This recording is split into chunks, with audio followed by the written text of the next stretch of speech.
Hello guys, मेरा नाम आदित्य है और आज आप देख रहे हैं मेरा यूट्यूब चैनल डिसेंट स्टडी।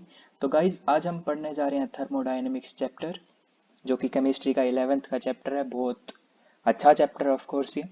तो सबसे पहले थर्मोडायनेमिक्स क्या होता है? तो branch of science which deals with the study of different forms of energy and the quantitative relationship between them is known as thermodynamics. तो इसका क्या मतलब है कि डिफरेंट फॉर्म्स ऑफ एनर्जी होती हैं, यानी काइनेटिक एनर्जी हो गया, पोटेंशियल एनर्जी हो गया।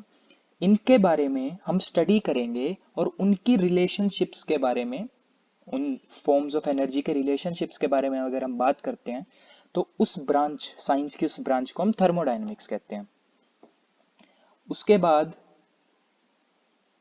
एक केमिकल थर्मोडायनेमिक्स जो है हमारे पास हो आ जाती है डेफिनेशन, जिसको हम क्या कहते हैं कि केमिकल चेंजेस या केमिकल सब्सटेंसेस पे हमारी जो स्टडी है वो रेस्ट्रिक्ट हो जाए, यानी सिर्फ उन दो चीज़ों की हम बात करें थर्मोडायनेमिक्स में, तो उसे हम केमिकल थर्मोडायनेमिक्स कह देते हैं। उसके बाद हम थर्मोडायनेमिक्स के कुछ बेसिक कंसेप्ट्स पढ़ेंगे, टर्म्स पढ़ेंगे, जो कि इम्पोर्टेंट है हमारे फर्स्ट लॉ तक जाने के लिए। तो सबसे पहले सिस्टम एंड सराउंडिंग्स। सबसे पहले सिस्टम क्या होता है? सिस्टम वो पार्ट है यूनिवर्स का, यहाँ फोर आना चाहिए, यहाँ आर आना चाहिए था, आर आना चाहिए था यहाँ पे, फॉर थर्मोडायनेमिक कंसिडरेशन, यानी उस पे हमें थर्मोडायनेमिक्स के जो बेसिक्स हैं उनको स्टडी करना है।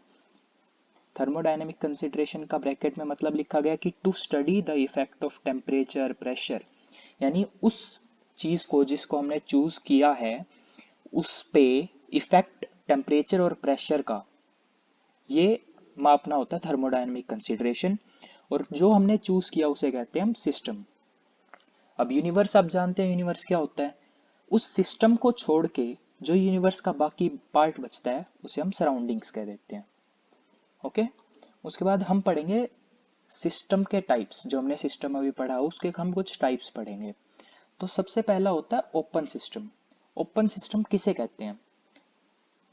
A system is said to be an open system if it can change both matter and energy with the surroundings।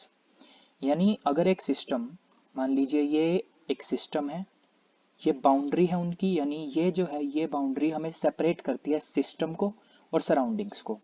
अगर ये जो सिस्टम है ये यहाँ से एक्सचेंज कर पा रहा है क्या क्या चीज़ें, मैटर और एनर्जी, दोनों अगर एक्सचेंज हो पा रही हैं सिस्टम और सराउंडिंग्स के बीच में, तो ये एक ओपन सिस्टम कहलाया जाता है। यानी अगर यहाँ से यहाँ या यहाँ से यहाँ मैटर या एनर्जी जा रही है, मैटर यानी कोई ion, atom, electron, proton, neutron वगैरह वगैरह, और एनर्जी के टाइप में हम कुछ भी कह सकते हैं जैसे हीट एनर्जी, लाइट एनर्जी वगैरह वगैरह, अगर वो पास हो पा रहे हैं तो वो एक ओपन सिस्टम कहलाता है। उसके बाद हमारे पास आता है क्लोज सिस्टम। तो क्लोज सिस्टम किसे कहते हैं? ये देखिए, यहाँ पे सिर्फ हम एनर्जी यानी ई उसे ही एक्सचेंज कर सकते हैं, मैटर इज नॉट एक्सचेंज्ड। ये हमें याद रखना है कि ओपन सिस्टम में दोनों चीजें एक्सचेंज हो जाती हैं, क्लोज सिस्टम में ओनली एनर्जी एक्सचेंज होती है सराउंडिंग्स के साथ, मैटर कट हो जाता है, वहां पे मैटर एक्सचेंज नहीं हो पाता है, तो उसे हम क्लोज सिस्टम कहते हैं। उसके बाद हमारा आता है आइसोलेटेड सिस्टम। तो आइसोलेटेड सिस्टम क्या होता है? If A system can nether exchange energy nor matter. अगर कोई सिस्टम है वो सराउंडिंग्स के साथ ना एनर्जी एक्सचेंज कर पा रहा है ना मैटर एक्सचेंज कर पा रहा है, तो उसे हम आइसोलेटेड सिस्टम कह देंगे, यानी वो आइसोलेट हो गया, यानी अलग हो गया है सराउंडिंग्स से, वो सिस्टम अलग हो गया, उसका उससे कोई रिलेशन नहीं बनता है। देखिए यहाँ भी यही सेम चीज लिखी हुई है, it is the thermodynamic system in which either matter, यहाँ एन आना चाहिए, neither matter nor energy of systems evolve from the system. यानी ये देखिए, no energy transfer, no mass transfer, और ये बाउंड्री है, ये इसको बिल्कुल आइसोलेट कर देती है, ना एनर्जी जाएगी आएगी या जाएगी, ना मास जाएगा आएगा। उसके बाद है गाइज हमारे पास state of a system and state variables। State of a system means the condition of system which is described in certain observable properties। यानी एक सिस्टम एक सिस्टम की स्टेट को हम क्या कहते हैं भाई, कंडीशन उस सिस्टम की जो कि कुछ ऑब्जर्वेबल प्रॉपर्टीज से हम डिस्क्राइब करते हैं, यानी उससे बताते हैं, जैसे temperature, volume, pressure etcetera of the system.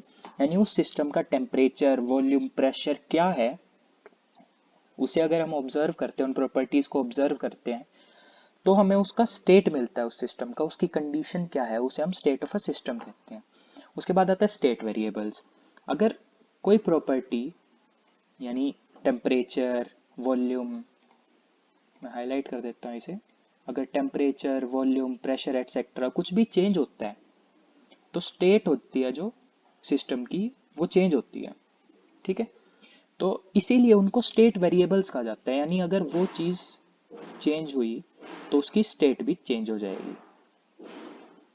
उसके बाद आता है स्टेट फंक्शन। तो स्टेट फंक्शन क्या होता है? A physical quantity is said to be state function if its value depends only upon the state of the system and does not depend upon the path by which this state has been attained। यानी हमें ये कहा जा रहा है कि एक physical quantity state function तब कहलाई जाती है जब उसकी वैल्यू स्टेट ऑफ सिस्टम पे डिपेंड करे, यानी जो स्टेट ऑफ सिस्टम यानी उसका स्टेट क्या है। जैसे हम स्टेट ऑफ सिस्टम कभी कहते हैं सॉलिड है, लिक्विड है, या ऐसा कुछ, वो सिर्फ उस पे डिपेंड करे, वो फिजिकल क्वांटिटी सिर्फ स्टेट पे डिपेंड करे सिस्टम की, ना कि वो किस मेथड से बनाया गया है। यानी वाटर जो है वो हमें कहीं मिलता है, मानता हूँ मैं बनता हुआ H2O ही है, वाटर इज H2O, लेकिन H2O कई कई अलग जगह बनाया जाता है, कई तरीकों से भी बनाया जाता है।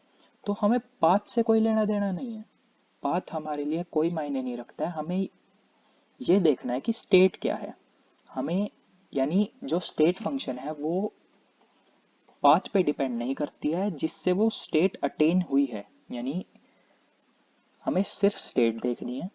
स्टेट कौन सी है उस पे अगर फिजिकल क्वांटिटी डिपेंड करती है तो वो स्टेट फंक्शन है, अगर वो पाथ पे चली जाती है तो वो स्टेट फंक्शन नहीं रह जाती है, यानी वो स्टेट फंक्शन से बिल्कुल अलग हो जाती है।